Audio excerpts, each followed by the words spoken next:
Hello guys, Colin here. By now you should be able to make a decision on whether a compressor is right for you.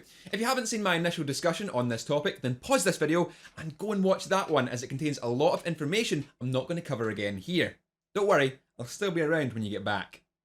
Good, now before I move forward, there's a couple of things I'd like to address. Some people got a little bit pedantic about my explanation in the previous video, so I'd like to qualify myself here.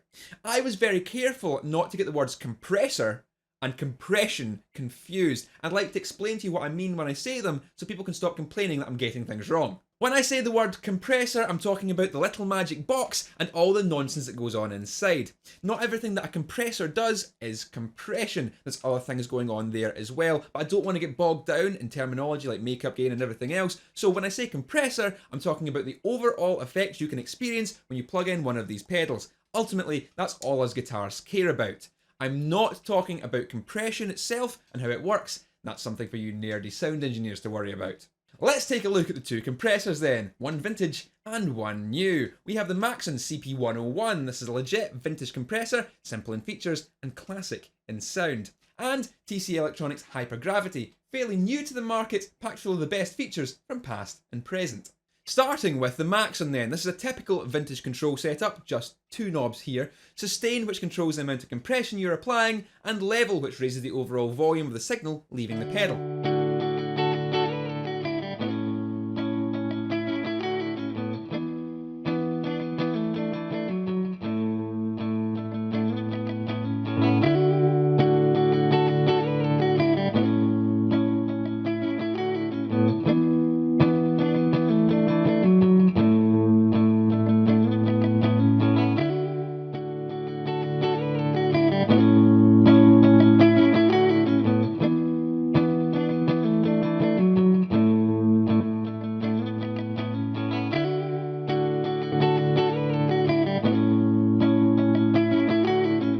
It sounds thick and dark, another signature of vintage compressors. It's not a subtle compressor by any means, and while it's not as clear or transparent as its modern counterparts, this sound has defined what many people expect to hear from a compressor and the music where they are predominantly used. TC's Hypergravity, on the other hand, is expectedly more complex. It features the same sustain and level controls as the Maxon, but adds to that with Attack, which tailors how quickly the compressor will squash down onto your notes. Extremely useful if you want to be able to keep some bright attack alongside your clean sustain.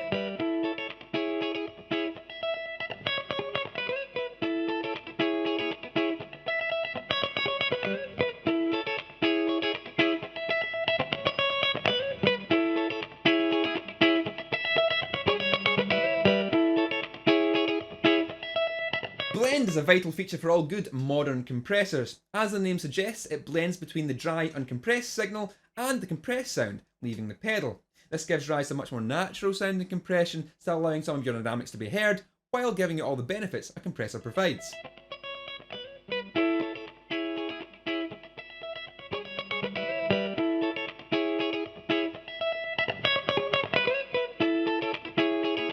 The mini toggle switch selects between three different modes. Spectra gives you your full range of modern transparent compression that's usually found in much more expensive rack effects. In fact, Hypergravity uses the same multiband compression algorithms that are in TC's System 6000 studio platform, making this potentially the most powerfully advanced compressor pedal ever made.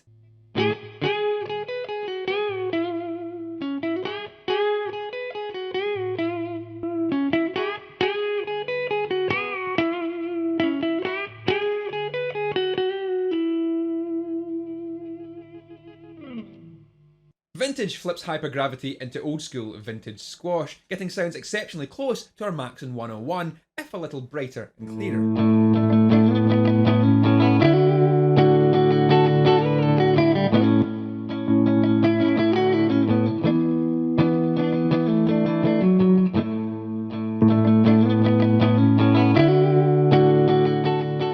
Again, is where you are in control of the compressor. The editor allows fine tuning of all the parameters within the algorithm, perfect for custom setups, and the artist library allows you to beam artist created sounds straight to your pedal board. Under the hood, the big differences between these pedals becomes apparent. Maxon is an analog pedal, getting all of its sounds from the components on the board. It's designed to do one thing, and do it well. It's a full band compressor, which means it applies the same level of compression across all frequencies at once. This can make it difficult to balance the compression between the high and low strings, but if old school vintage squash is what you're after, then you won't be disappointed. Hypergravity is a digital pedal getting all of its sounds from algorithms and processors. This allows it to be a lot more flexible and complex. The biggest difference here is that hypergravity is a multi-band compressor. Think of it like 3 separate compressors, each dealing with a different frequency range within your signal. This means you won't have to compromise between having your high and low strings compressed just right. They'll compress at their own rates, and this will go some way to helping retain your high-end clarity, which is often lacking when you use vintage compressors.